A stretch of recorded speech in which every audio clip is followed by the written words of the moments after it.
Hey y'all, it's Mondays with Michael, and my next guest is Kiptoe, baby. Oh shit! Anyways, if you don't know, now you know. We were gonna put a kip on the toe.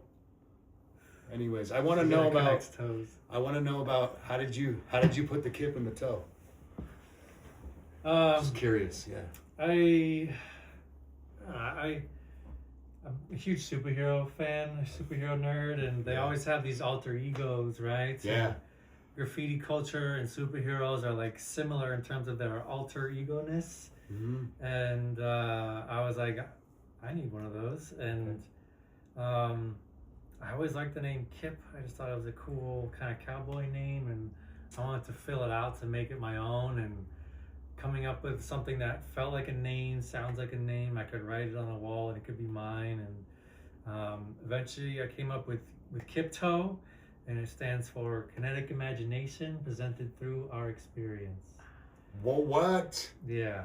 All right. So it's basically like take what you've experienced and feed it back into your work in a kinetic, imaginative way, and that's how I like to present my work, and so that's how I cheer other people on to do it for theirs. Love it, man. Yeah. Okay, so when was that birth? When was that? Was that 2014? When did yeah, 2014, I think. Yeah. That's when Kiptoe was created. Yeah, back in New Hampshire, I was still at home. That's where I grew up, and I was doing graffiti as a 15, 16, 17-year-old. Yeah? Did they ever pull up on you? Yeah, I had to run a few times. Luckily, I never got caught. But I was running with a guy from high school, and we didn't really have a name or anything. We would just go out and paint stuff. But then I graduated into like studying illustration and like learning what I really wanted to do and trying to figure out what would like strike my fancy. And I had an opportunity back in 2013 to meet up with like this housing corporation company in this low income area of Olneyville in Providence, Rhode Island. Mm-hmm. Where they were developing programs and systems and opportunities to get more inspiration. So my old professor was like connected because that was her brother's company. Okay. So yeah, they were looking to paint a mural. I was looking to paint a mural, and so we met up and tried to figure out a solution together. Mm-hmm. And that's when the first time the romance was stripped away from me.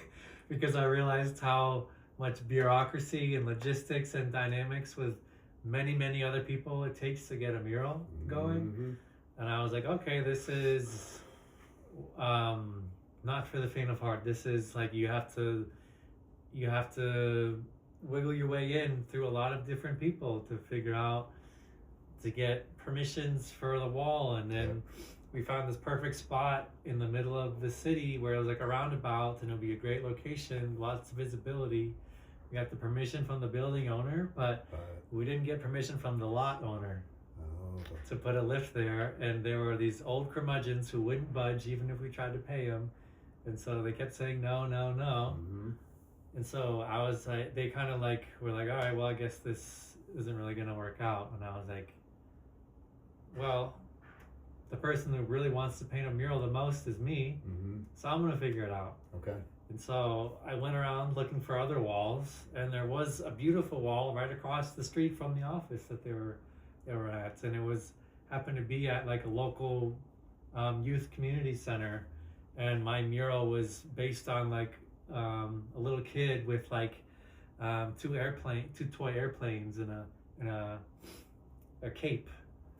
Playing back to that superhero inspiration that I've always had, and then he had Superboy written on his shirt with some ski goggles, and he was like, flying through the air with his paper planes, and that was you. Yeah, I've seen it. Yeah. Yeah, we have pictures. They exist somewhere. Yeah. They're my website. Check it out. Yeah. I remember. I can see it in my mind. Yeah. And so that was number one. Number one. And I was able to, find the wall and figure it out and get the scaffolding and find what kind of art materials I thought that I needed. Yep. And after 7 days, I had a mural completed. And it was like, throughout the whole process, it was like hard and frustrating and challenging and all the things that fueled my fire, Yeah. And also it was like, wow, I really love this. It was like, because I was an athlete, I was a swimmer, in high school and college, like it felt like being an artist athlete. It felt like getting out into the outside and using my whole body and creating this endurance, like to create a piece of art. And it's like these two things that are merging, and also like the community engagement and like the people across the street, as soon as I finish, they're like, giving me beer and saying congratulations and this one's on you, and like I just felt really welcomed and like grateful, and cool. It was like I got the bug, and it was like, okay, how can I do this for the foreseeable future? And let's real quick, 2013. So you got the big. You said you had a art teacher. So what were you doing? What were you doing in 2012? What were you doing before 2013? That's where I kind of want to just go back. You went to art school. Went to art school. Yeah. Yeah. From 2009 to 2013, I was at the University of Massachusetts. Okay. In one of their offshoots in Dartmouth, Massachusetts. Dope. Shout out to any professors, like respect. Jean-Francois. Dope. Was the main art teacher. It was you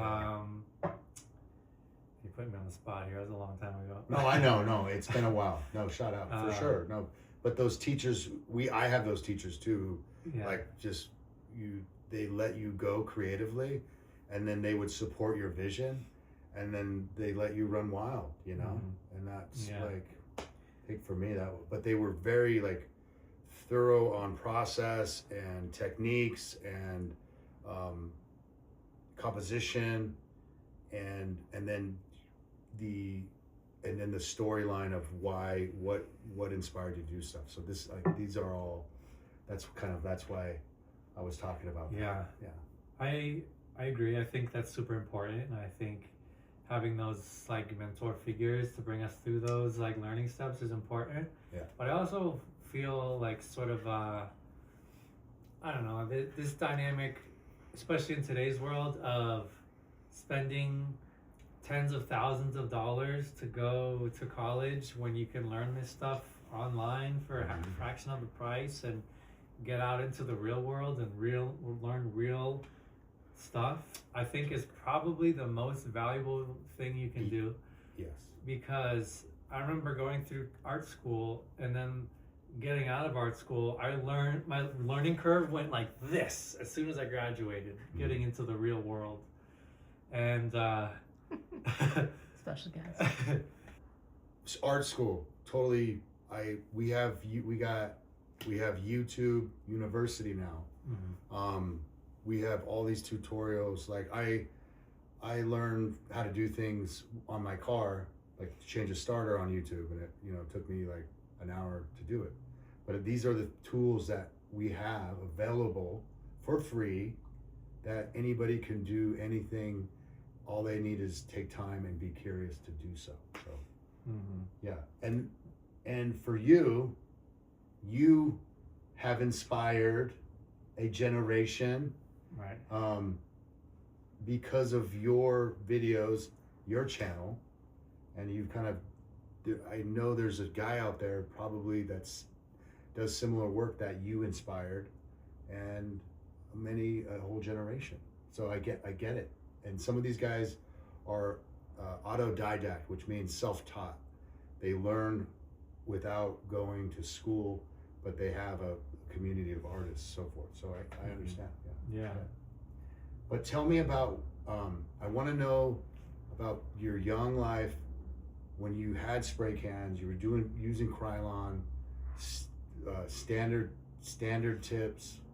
What were you doing characters? Were you doing your tag name?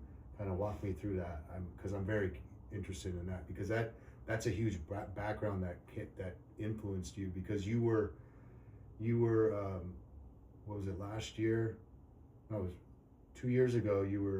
We were at meeting of Styles from in LA, which is a graffiti based kind of art movement that we created, and you were invited, right?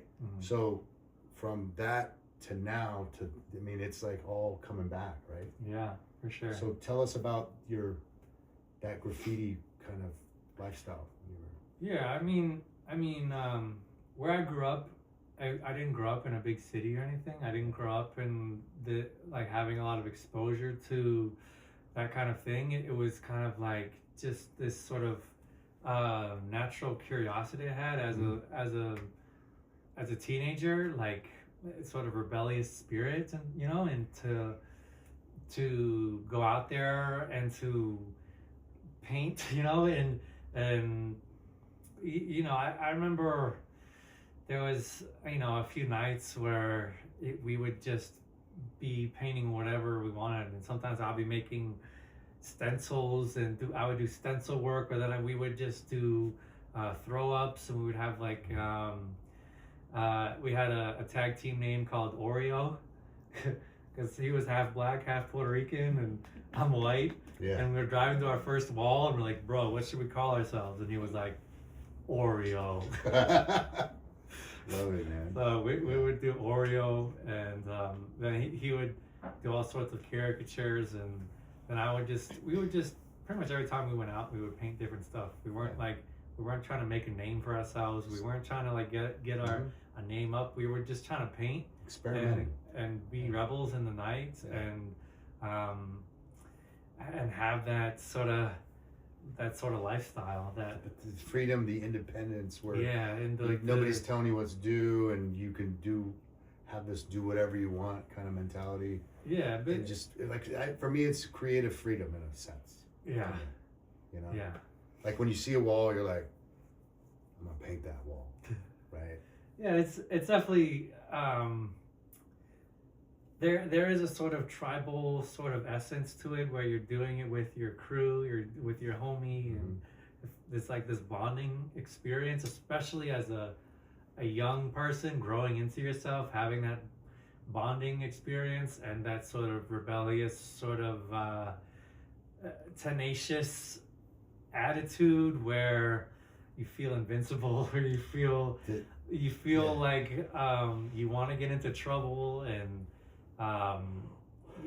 there was several close calls where we almost did get busted, and it was even when we had like a retirement night where I was going away and he wanted to move away, and it's like our last night out, and we were gonna have it as our retirement night, and right as we started, we got the cops called on us, and we saw the lights coming around the corner, and we had to book it across a baseball field because that was the only thing open, and all of a sudden we're like running with our backpacks, and we just slide onto the grass and lay flat as we could. Safe. In the middle of a baseball field, and the light went right over us. Oh. His police light went right over us. So yeah, after that I kind of stopped, and I wanted to get into murals and have more intention behind it, and feel like I was contributing rather than just have it be just for me. I wanted to contribute and create something that would last, and something that would make more of an impact in a different way. No disrespect to the graffiti culture, and those guys, they do what they do, and there's a reason for it, and I just wanted to try something else, and I wanted to express myself in a different way that had a different kind of intention.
I think the power of storytelling, when you, can I ask you this question? This is very personal, which I can relate to.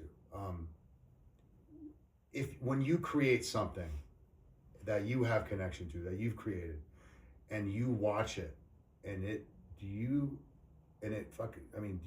I've watched something, we created a documentary, and I watched this thing, and there's a moment where I get emotional because of how we created a story, and it's teary-eyed, and I feel it's very personal to me. When you create something very emotional, and when you're finished, because it's a lot of fucking editing, man, like hours, 80 hours plus I'm talking about, and you watch it, does it make you emotional too? Yeah. Okay. If I do it right, I'll get like teary-eyed, goosebumps and teary-eyed almost every time, because it's still hitting. Yeah. Especially if it's something I've gone through personally. Yeah, bro. Like just like the last video I posted with this traumatic sort of experience I had with my 200-foot mural. When the wind came in and just fucking wrecked everything. Yeah. Jesus. Yeah. Not only was it traumatic to be in the moment. Yeah. So I have to go back and edit that. Jesus. And watch it again and again 500 times. It's like I had to relive those same emotions over again. I had to like go through the cycle again of emotional releasing. Mm-hmm. And I had to cry a few times over again just to get it through my body so I could play it out and massage the scene in a way that felt truthful. Yep. But every time I watch it, I'm still getting goosebumps. I'm still kind of reliving it, because the sound and the audio together creates this visceral experience, dude. And even the fictional stories that I make, I'll look back at those and I'll be like proud of myself. And sometimes I'll look and be like, oh, I could have changed this or that. But for the most part, I'm still getting that connection, at least maybe to a prior version of myself, where I can look at it and be like, oh, I know where I was at that moment in my life just watching this. Yes. Yeah. Because it's like, that's what I was feeling, and it came out so honestly and so authentically through these mythical ways of creating the art, and having these kind of symbolic tethers that I find so exciting and so challenging at the same time. And I think challenge incites a deeper reflection, because when we're challenged, that is ultimately giving us permission to grow. When we're challenged, it's a way for us to say, hey, I'm gonna meet this, in the best way that I can, and I know that I'm gonna grow from this. But right now it's really hard, and I know that it's hard for a reason, but I'm gonna get on the other side and learn a lesson somehow. Yeah. And I can look back on it and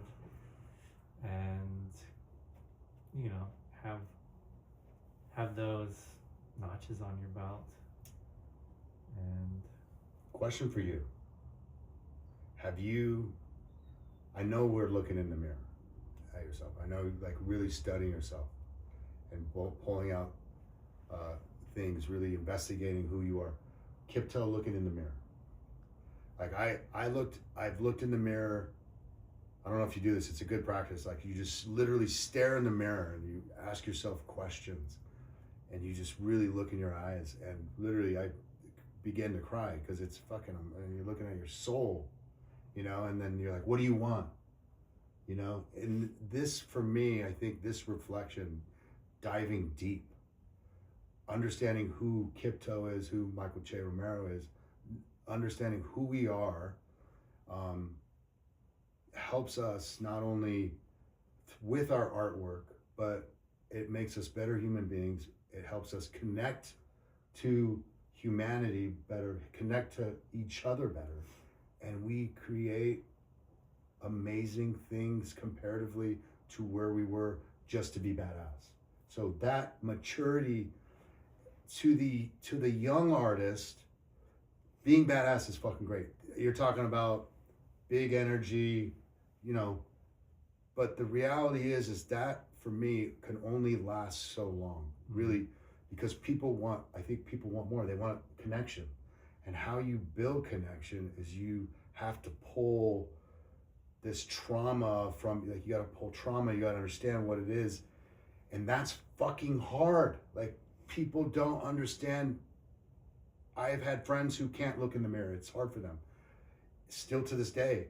But I think if you can really self-realize, self-reflect, and dive deep into who you are, man, and I'm watching you, like you, these characters are a reflection of us. Our artwork is a reflection of us at certain times. And I think growing works, and I love seeing an artist's work and their breadth and their depth and how they grow. It's just absolutely amazing. And I'm seeing that everything that you do gets better. And that's why I love artists. Artists is, we're only as good as our last work, right? Mm-hmm. And you're I respect you. You're a fucking machine, because you're a producer, editor. I mean, it's all this. You're a storyteller. It's like your own Kiptoe studio. And I don't think people realize how much dedication and work, and how you were on, I'm going to say this, is like you were on your island for so long, because you literally, you're painting a mural, then you got to go back and edit in the studio. And that's you, me, myself, and I. And now, like, you're expanding. I'm seeing this beautiful man, sensitive, come to life, be vulnerable, and your work just kind of, it resonates with all of us, right? So tell us where you are at now, and where do you want to go? I know this is a tough question, but I'm a huge believer in manifestation, and I know you are too. But that's where I want to talk about, like, Kiptoe next, Kiptoe now. Where you at with your life and your career? Yeah, I know it's a lot, bro. But, it's something, yeah, like I'm asking myself every day. And my partner is also a master manifester, and so she has shown me the power of setting intentions and truly, like, feeling it. And so right now I'm manifesting how to be the best man that I can. I think I have spent a long time, like, pushing, and now I want to cultivate more of a pull. And I don't know exactly what that looks like. I just know that I want to cultivate a more healthy system that generates the most authentic work that I can, that doesn't destroy me in the process. You know, and because it's just not sustainable, and it's just not really it won't help me create my best work. It'll help me just push harder, but it won't really create the type of work that has had an impact as the most recent stuff that I've had, which is just me tapping in to create more of a pull rather than the push that I've been doing for 9 or 10 years. Yeah. And so I don't have, like, a specific idea or a specific, I want to do this or this. I just know the feeling that I want, which is, more of the pull, more of the deeper purpose, or the deeper meaning, that I can be of service, or I can share these feelings and ideas in a more fulfilling and spiritual way, whether that be through more fictional storytelling, or creating a comic book or creating an art book or creating a series of murals that are connected in a certain way that tell a story, or like definitely more storytelling. Like I not just my own storytelling in my own life, going out doing adventures, but intentional storytelling that has a story from the jump, and not just, oh, this happened to me, I need to craft a story around this. Like I want to tell a story with intention that isn't just my own life. What I see for Kiptoe is bringing creating these animations, creating IP, bringing these to like cartoon, like real life, even movies. Like I see you as a director, creating your own content and bringing everything to life, and that's where I see you. So that's just respect and love, and where I see you, because I know I listen to you, and I think being an artist, and doing these interviews, I think listening is a fucking superpower, and I'm just really just embracing that whole thing. But that's where I see you from what I've known. Okay, so we're talking about your first mural, and then what brought you to, so you were on East Coast, and then we got to talk about your coming to LA, and I remember your utility box animations, and I was like, who's this guy? Who's this kid on Melrose? Yeah. And that's where I saw your work, and then I've just seen this growth, man. And muralist, artist / content creator. So give us the whole. Yeah. So when I was back home, and after I did the Superboy mural, I wanted to figure out a way to make this my real thing, and I spent maybe about a year and change, like printing out pamphlets and going around to every business in town, and telling them, if you want artwork, I'm your guy. And I got a few gigs doing that, just being very proactive and knocking on doors. Yeah, and after that, I'm just like, I don't really want to be here. Like, I've always had big hard eyes for LA, and I want to go across the country, and like, I'm just gonna get in my car and do it. And so I had no plans, and I had no connections or nothing, no job or anything. I just got in my car and drove all the way from New Hampshire all the way to Los Angeles. I made a badass cross-country road trip along the way, because every American should do that at least once in their life. And I was like, this is the time in my life I'm going to do this. And I slept in my car all the way along the way, and I made some crazy pit stops and had some cool experiences. And when I got to LA, I just continued to sleep in my car, and I continued to knock on doors, and I was like knocking at all the CrossFit gyms, being like, hey, do you want, a CrossFit mural? I can make this for you. And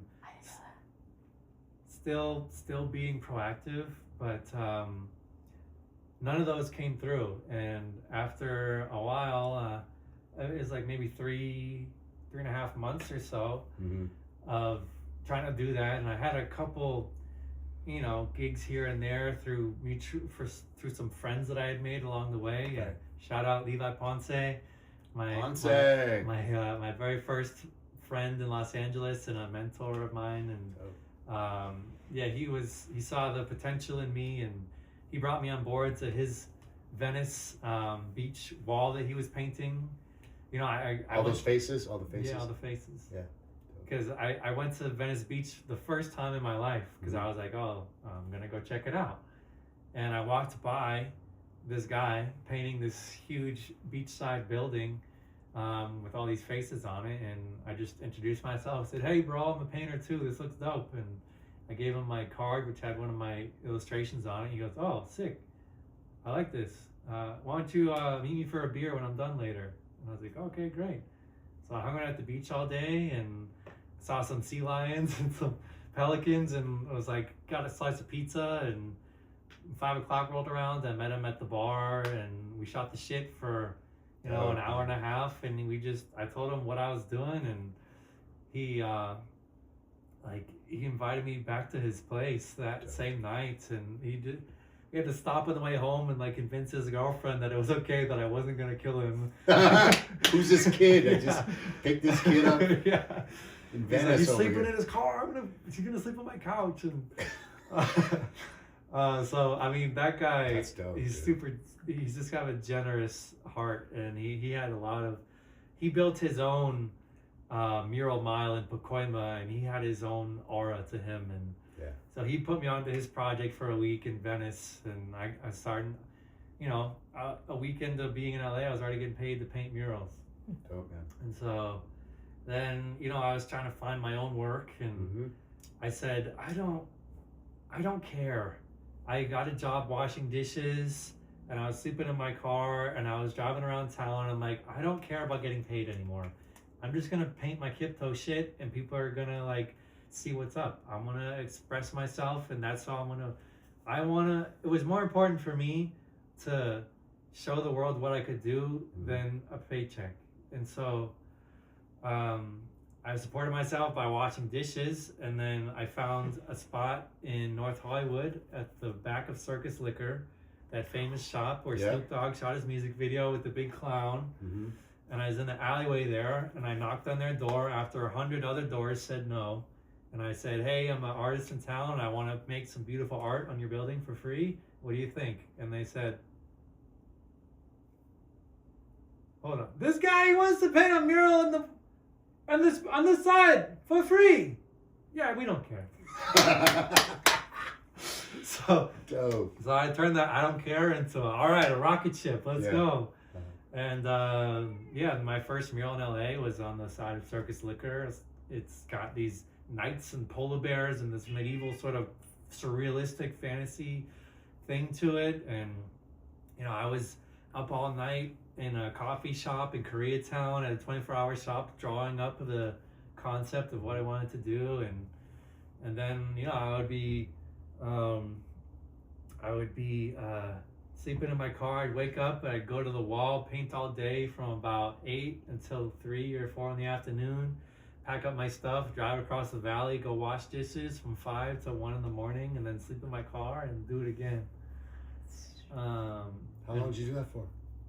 That wall, it took me 9 days, because I was figuring out my process. I was figuring out my momentum. I was also filming it, and I was also washing dishes half the day. So I was in my flow, and I would have paint, blue paint on this arm and red paint on this arm, and I'd walk into work to go wash dishes, and the chef would be like, oh my God, what happened?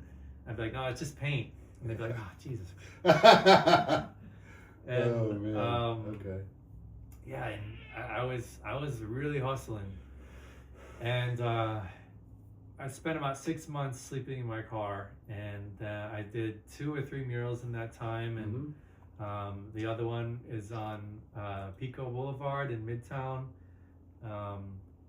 across from one of these Piper Plastic Cafe, I think it is.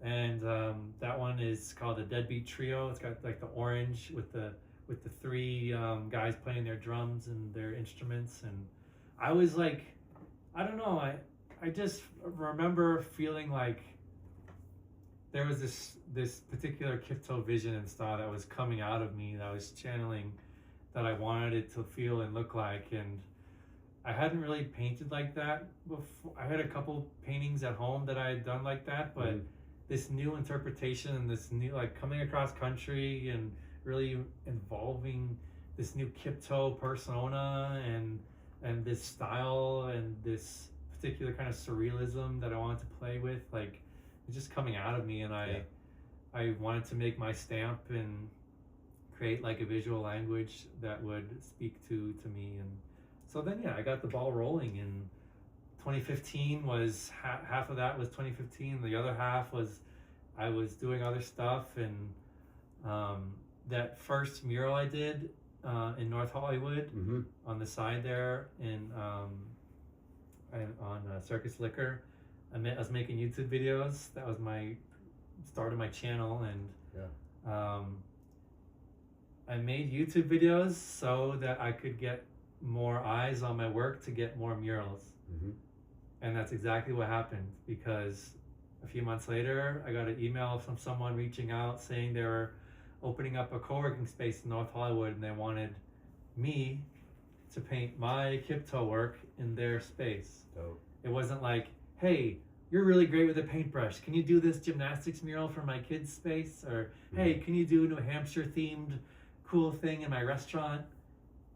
It was, I see the value in you and your work, and I want your taste and your style in my space. Love it. And that was exactly what I was cultivating, and that's exactly what I got. And so yeah, I had a working relationship with them for the next few years, and started to slowly build up my portfolio and my clientele. And by 2016, I was a full-time artist. So I only spent 1 year of hustling in LA, and then I just said, okay, I'm done washing dishes. I didn't come here to wash dishes. I came here to do my thing, and I'm gonna do it. And so I did. Paralleled with those murals, you used YouTube as a marketing tool. Yeah. And then tell us about how that kind of exploded.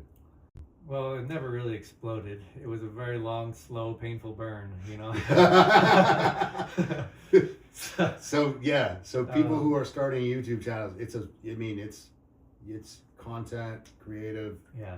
It's not storytelling. It was like kind of going back to that first Superboy mural I did. It was like, I'm gonna do this one mural, and then I'm gonna explode, and everyone's gonna want my work, and I'm gonna get so many eyes on this, and we're gonna have so much work coming in.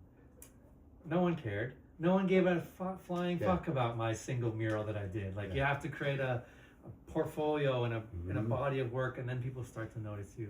Yeah. Same thing with YouTube. You can't just post one video and then explode. Like, you have to create a body of work and a momentum, and then people start to take you seriously, and they start to see a trend, and they start to see like your voice, and people want to follow people who are doing cool things. Yeah. People want to follow winners. People want to follow people following their dreams because it inspires them. And so it just takes you consciously doing that, like intentionally over time, to build that, to have not only the confidence going into it, but also just the body of work to back it up to people to say, oh, this guy's legit. I want to follow him because look at all he's done. I want to see what else he's going to do. So 2016. Yeah. Full time. And you stopped washing dishes. Yeah. Okay. So that was 10 years ago. I decided to go full time, and full time doesn't mean like I'm busy, like I have so much work coming in. It just means like I decided I'm going to do this full time, and I'm going to figure it out as I go. You took the leap. Yeah. Yeah. And so, you know, being in LA, you have certain sort of cool opportunities, like entertainment opportunities in the entertainment industry, and, you know, doing certain things that you'll get random inquiries that are not related to what you really want to do, but you still do them because it's a cool experience, and it might pay a certain amount that might be fulfilling. I have like a certain criteria, like if the pay is good, if the people are good, and if it's a cool project. If you get 2 out of 3, then I usually say yes. Okay. You know, if it's 1 out of 3, it's not really worth it. You're gonna suffer. But you know, when you're starting out, any job is a good job. Yeah, you got to suffer. You do have to suffer. Suffering is part of it. Yes. But when you get 0 out of 3, you still gotta. You still have to do it sometimes. Yep. Yeah. But yeah, there's stuff that I haven't put on YouTube because I just needed a paycheck, or I just wanted to have experience, but I was still like in between all that, still doing personal projects and still putting myself out there, and still painting whenever I could, and making content, and just, you know, like developing my voice and creating a following and trying to make really cool stuff. Yeah. And you know, when you try and make cool stuff that I would want to watch, Like I was mostly just making stuff that I want to make and that I would want to watch. Then people latch on because there's people who have similar interests and similar mindsets, and they say, "Oh, that's cool." Yeah. I think it's cool, then other people will think it's cool. So. Dude, I've thought those animation utility box things were just, I was like, because nobody ever did that. We were painting utility boxes, but nobody likes to paint utility boxes. Yeah, exactly. But animation is just, I was just like, fuck, that's a long time, because I could see the sun go up, sun set, and when you started in the morning, you can just see that. But anyway, yeah, it's like for that opportunity, it's like, how do I think outside the box, literally? Because it's like, I felt kind of above that opportunity in a way. I was like, it's a utility box, and I just painted a 100-foot mural a couple streets down. Like, what am I gonna do with this? So I'm like, how do I elevate this for myself? How do I challenge myself? Because this is not challenging enough for me. So then it's like, okay, well, I'm gonna make an improv animation, stop motion, step by step, because that's gonna challenge me. Fuck yeah. And I wasn't doing it because no one's done it before or because I'm cooler than this. It's because I needed to be challenged, and I wanted to challenge myself, and I thought that this would be a cool thing to do, and it was cool. You killed. Yeah. You killed. And that's what got me to France. That's what got me to that whole European experience. So, because they saw that animation, they invited me to France to show it there and to participate in that festival. And so, you know, it's like when I'm doing these personal projects and these personal challenges, and you're putting it out into the world, people see that, and then you're all of a sudden getting sent around the world to do these other cool things. Yeah. The important thing here, I think the message here, that the most important thing is doing what you love. Yeah. For yourself, and not giving a shit about what anybody thinks, but challenging yourself, pushing yourself as an artist, and putting it out there. Yeah. I mean, half of people can't even fathom that. But this is where we all need to be, is to push ourselves creatively and not worry about the outcome. Enjoy the process, and magic will fucking appear, literally. Yeah. And it creates a bridge. People saw it, and then you got invited to France, and then you did your Euro trip. Yeah. You know, and then I seen you in Brooklyn with a 24 extension pole, painting a mural in Brooklyn in a back alley with a 4-inch roller, bro. Yeah. Yeah, just got off the plane and just tell us about these projects that was. I mean, that one in particular, that was off the heels of like doing a whole South America trip on my own dime. Like I used the money from washing dishes and working for The Amazing Race on these TV shows, and like developing sort of like an itch to go travel and be an international artist and have these experiences while I'm still young and dumb, and be able to have these, like, you know, develop my own trip through South America, and go to New York City and find my own wall. And I knocked on the door and I was like, hey, I want to paint a mural on this wall. Can I talk to the owner? And he was like, well, it's like Ramadan or some sort of big Jewish holiday, and he can't leave his house for a week. Muslim. It was a Jew. I don't know. Yeah, it was a Jewish thing. Okay. Yeah. But the owner like couldn't leave his house for a week. Okay. And I was like, interesting. Yeah.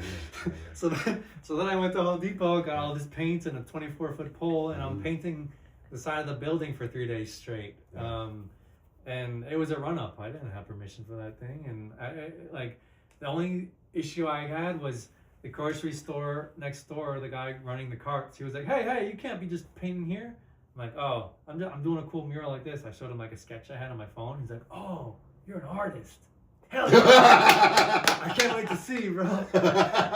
That was it. And then for 3 days I'm there like with a 24-foot pole from the ground, like doing this and just like audacious stuff because I could and I wanted to do crazy stuff. And you know, when I did this self-funded South America tour, I was like, I want to paint internationally, so I'm gonna go do it myself. Remember that? And then lo and behold, a few months later I got an email for a Colombia trip, all expenses paid for a month straight to go paint in Colombia with a bunch of other international artists to do a tour, all expenses paid. And it's like you create your own reality, and then the reality comes back and shows you, because you had that self-belief and you had that intention, it just bounces right back to you. Your work is a manifestation of where you want to go. Exactly. Yeah.